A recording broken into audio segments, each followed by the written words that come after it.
Los niños que no eran humanos. Alexander, Zacatecas, México. Hola, Juan. Mi nombre es Alexander, soy de Zacatecas y hasta hace poco era un escéptico total. Pero lo que viví la semana pasada en la carretera me hizo cuestionar todo. Iba manejando mi camión cargado hacia Oklahoma, Estados Unidos. Era un viaje largo, pero bien pagado. Como suelo hacer, puse un podcast de terror para entretenerme, el tuyo, de hecho. Nunca imaginé que terminaría viviendo una de esas historias. La primera señal, los niños del desierto. Eran cerca de las 12 de la noche cuando, en un tramo desolado de Nuevo León, vi algo que me heló la sangre. 2 niños parados al borde de la carretera. Una niña de unos 10 a 12 años, con vestido rojo y sandalias. Un niño más pequeño, con franela blanca, pantalones azules y descalzo. Me saludaron con la mano. Al ver algunas casas a lo lejos, pensé, solo son niños locales jugando demasiado tarde. Pero algo no cuadraba, ¿qué hacían solos en medio de la nada, a esa hora? Los golpes en el parabrisas. Minutos después, algo empezó a golpear el vidrio. Primero pensé en piedras saltando. Luego, en gotas de lluvia, pero no había humedad. Al tercer golpe, mis instintos gritaron peligro. Entonces lo escuché, una risa infantil. No venía de la radio ni de mi teléfono, apagado. Era como si un niño estuviera dentro de la cabina. Las manos en el cristal. En un momento de terror puro, levanté la vista. 2 pares de manos pequeñas y pálidas golpeaban el parabrisas desde el techo. Dedos grises, venas azules marcadas. Golpes rítmicos, como jugando. Pisé el freno con fuerza, esperando que la inercia los lanzara, pero no hubo sonido de caída. Cuando bajé, no había nadie. Solo risas flotando en la oscuridad. El pasajero invisible.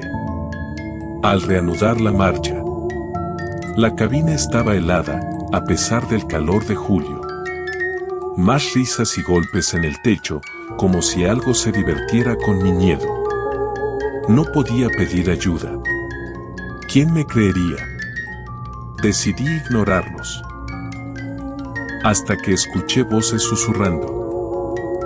Durante media hora, conduje con la música a todo volumen, fingiendo normalidad mientras veía manos pequeñas asomarse por los bordes del parabrisas y las ventanas. No me detuve, no grité, aunque el miedo me consumía por dentro.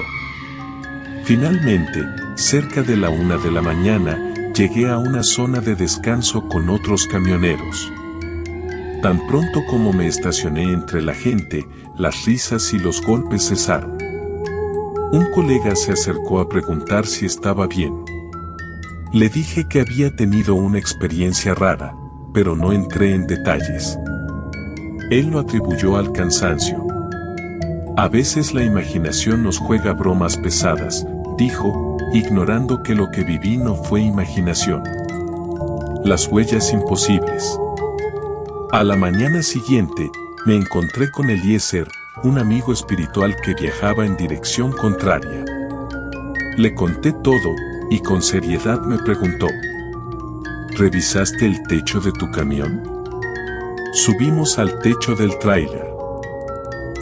Bajo el polvo del camino, había docenas de huellas de manos y pies pequeños, como si 2 niños hubieran estado corriendo y saltando sobre él toda la noche. Esto no es normal, murmuró Eliezer mientras lavábamos las marcas con una manguera. Algo se aferró a ti, pero no te seguirá más allá de esta zona. No tomé fotos. Quizás por miedo a que alguien pensara que era un montaje, o porque no quería recordarlo.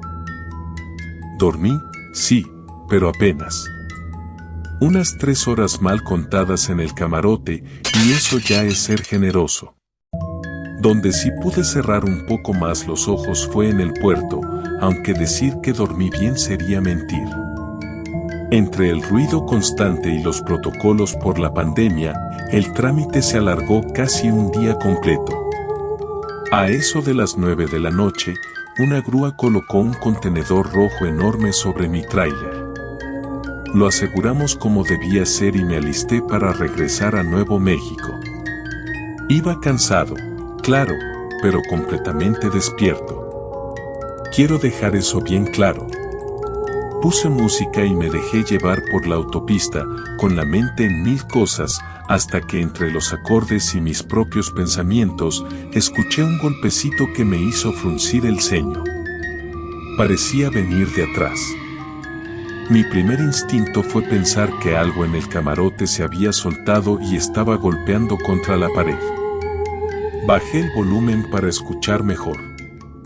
Era un golpe leve, metálico, que se detuvo casi de inmediato. Esperé, nada. Solo el motor, el viento y el silencio incómodo de esas autopistas vacías que, de noche, parecen carreteras al infierno. Las luces se veían más apagadas de lo normal y la oscuridad al borde del camino hacía que mi mente empezara a inventarse cosas. Volví a subir la música para distraerme y por un rato funcionó. Pero mi cabeza seguía regresando al mismo punto, ¿qué fue ese sonido? Entonces se me ocurrió una idea que no me gustó nada, ¿y si no era el camarote? ¿Y si algo dentro del contenedor se había soltado? Pero claro, el camarote era grande, sí, pero no tanto como para tener algo allá atrás que pudiera golpear de ese modo. Y fue entonces que una pregunta oscura apareció en mi cabeza, ¿podría haber alguien dentro del contenedor? Como si me leyeran el pensamiento, volvió el golpeteo, apenas audible entre la música, pero esta vez me hizo saltar del susto. Miré alrededor, queriendo convencerme de que solo había pisado una piedra o algo así, pero ese sonido no era un impacto casual. Bajé de nuevo el volumen. Y ahí fue cuando escuché algo más, un llanto. Un quejido bajito, como de alguien sufriendo, y ahí sí, comunidad, sentí verdadero terror. Se me heló la sangre. Mis manos temblaban sobre el volante y tuve que hacer un esfuerzo por no soltarlo. Por no frenar de golpe y salir huyendo. La cabina se puso fría de pronto, helada como si algo me rodeara. Parte de mí, supongo que el instinto, sabía que algo extraño estaba pasando, aunque mi mente racional me gritara que seguramente era el cansancio. Aún así, no podía ignorarlo. El ruido se detuvo por un momento, pero el miedo ya estaba sembrado. Me debatía entre dos caminos, buscar una patrulla en el camino y pedirles que revisaran el contenedor, o armarme de valor y revisarlo yo mismo. Pero estaba en una posición incómoda, era relativamente nuevo en la empresa y no quería que pensaran que era un tipo paranoico, menos en plena pandemia. Ya íbamos con retraso, y si resultaba que no había nada ahí dentro, quedaría como un loco. Pero si sí había algo. Y justo cuando estaba en ese dilema, los sonidos regresaron. Más fuertes. Más intensos. Ya no era uno solo, sino varios. Golpes, rasguños, lamentos. Tuve que contener las lágrimas. No sabía si era miedo, frustración o ambas cosas. Puse la música a todo volumen para intentar ahogar el sonido, pero solo conseguí ponerme peor. Me dolía la cabeza. Estaba al borde del colapso. Así que me orillé en un punto de descanso. Un lugar solitario, sin luces ni gente. Apagué la música y los golpes pararon.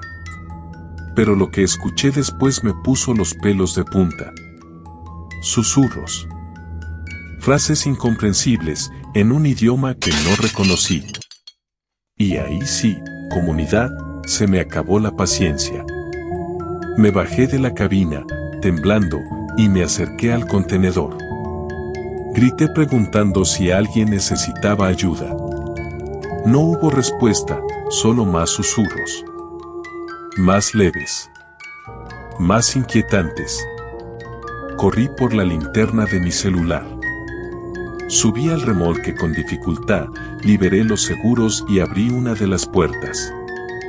Grité en inglés por si acaso. ¿Is anybody there? Estaba empapado en sudor, la respiración entrecortada. En ese momento, mi mente no pensaba en nada más que en salvar a quien fuera que estuviera atrapado ahí adentro. Pensaba en personas, en víctimas reales. Pero cuando abrí el contenedor, no encontré a nadie. Solo una muralla de cajas apiladas perfectamente, una encima de otra, selladas, compactas, ocupando cada rincón. No había espacio para nada ni para nadie. Aún así, una parte de mí no estaba convencida. Me acerqué y traté de mover una de las cajas. Era demasiado pesada. Además, el miedo a romper la mercancía o que me acusaran de intentar robarse me vino encima. Me paralizó. Grité. Les dije que los llevaría a un lugar seguro. Pero no hubo respuesta. Esperé, nada. Volví a gritar. Silencio. Solo el viento, moviendo la hierba en la oscuridad del descanso donde me encontraba. Cerré el contenedor, lo aseguré, y ahora sí, metí el pie al acelerador. No me detuve por nada ni por nadie. Solo tenía una cosa en la cabeza, llegar a un puesto de policía cuanto antes. Durante ese tramo, los ruidos simplemente desaparecieron. Pensé, con horror, si acaso se habían quedado sin aire, si los había dejado morir. Y aunque sabía que llevaba una carga pesada, manejé como si el tráiler fuera liviano. El miedo me impulsaba. Finalmente, crucé a Nuevo México. Me bajé del camión como loco, agitado, casi sin poder articular bien las palabras. Me acerqué a los oficiales y les solté todo. Les dije que estaba casi seguro de que había gente dentro del contenedor. Eso los puso en alerta. Uno de ellos, un oficial mayor, seguramente el encargado, se acercó, serio, directo. Me hizo preguntas, que escuché, de dónde venía, a dónde iba. Se lo conté todo, sin omitir nada. Y aunque se notaba que tenía sus dudas, dijo que me acompañaría hasta el depósito, que ahí lo revisarían. No podían abrir el camión ahí en la frontera. Así que, sin más, nos fuimos. A eso de las 5 de la mañana llegamos al depósito. Informaron al encargado lo que pasaba ahí, bajo la mirada del oficial, comenzaron a descargar. Cajas. Más cajas. Todas selladas. Perfectamente ordenadas. Una tras otra, bajadas con un montacargas. Hasta que el contenedor quedó completamente vacío. Ahí estaba. Nada. Absolutamente nada. El mundo se me vino abajo por un segundo. Me sentía expuesto, vulnerable, como un loco. El oficial me miró, me puso la mano en la espalda y con una sonrisa suave me dijo: «Hijo, necesitas dormir más. No te exijas tanto. Yo también he visto cosas en mi trabajo que no tienen explicación». Me fui a casa rendido. Dormí profundamente ese día, queriendo creerle, queriendo pensar que todo había sido el cansancio, el estrés, la falta de sueño. Pero no pasó mucho para que todo volviera. Desperté varias noches seguidas con la misma pesadilla. Los golpes, el llanto, el lamento metálico dentro del contenedor. Hasta que ya no pude negarlo. sabía que lo que escuché fue real. Tal vez no eran personas como yo imaginaba. Tal vez no estaban vivos. Pero había algo ahí. Algo atrapado. Algo que no me correspondía entender. He reflexionado mucho desde entonces. Y he llegado a la conclusión de que no era tanto lo físico lo que estaba en ese contenedor, sino una energía, una presencia antigua, tal vez ligada a sufrimientos, a historias que nadie nos cuenta. Solo Dios sabe lo que ese contenedor transportó antes de llegar a mis manos. Cuántos viajes hizo, qué caminos recorrió o qué secretos encerró. Hoy, cada vez que despierto, miro a mi alrededor y agradezco. Agradezco tener una familia, una casa, amigos, tener una vida protegida. Porque esa noche sentí la maldad. La verdadera. Sentí lo que es estar a merced de una oscuridad que no te quiere dañar físicamente, te quiere quebrar el alma. Esa madrugada, en lo profundo de ese contenedor, escuché lamentos. Gente hablando en un idioma que no entendí. Y sé, con toda certeza, que clamaban por ayuda. Pedían rescate. Y probablemente, nunca lo recibieron. Ahí fue cuando uno de ellos se puso serio. Me preguntó cómo era la mujer. Cuando se lo describí, me dijo que había escuchado una historia vieja, de los años 70. Una mujer que vivía por ahí, famosa por hacer trabajos de brujería, había muerto atropellada en la noche por un camión de carga. Dicen que la enterraron en el panteón del pueblo, pero su alma se quedó, buscando venganza. ¿Y por qué me eligió a mí? No tengo idea. Tal vez fue casualidad. Tal vez no. Pero sentí que quería arrastrarme con ella. Y también sentí que algo, no sé qué, la detuvo. Después de eso, hablé con otros colegas traileros. Algunos aseguran haber visto cosas raras en esa misma zona, sombras entre los árboles, figuras que se atraviesan en la carretera, luces que aparecen de la nada. Otros dicen que no, que todo está en la mente. Que si uno anda cansado, ve cosas. Yo no sé qué crean ellos. Pero yo sé bien lo que vi. Y sé que no lo soñé. Desde entonces, dejé de conducir de noche. Prefiero llegar tarde, prefiero dormir en la cabina, aunque sea incómodo. Porque si algo aprendí de todo esto, es que no hay carga ni entrega que valga más que mi vida. Y si me preguntan qué lección me dejó aquella noche, diría esto. Dicen que hay que temerle más a los vivos que a los muertos. Bueno, yo aprendí a tenerles miedo a los dos.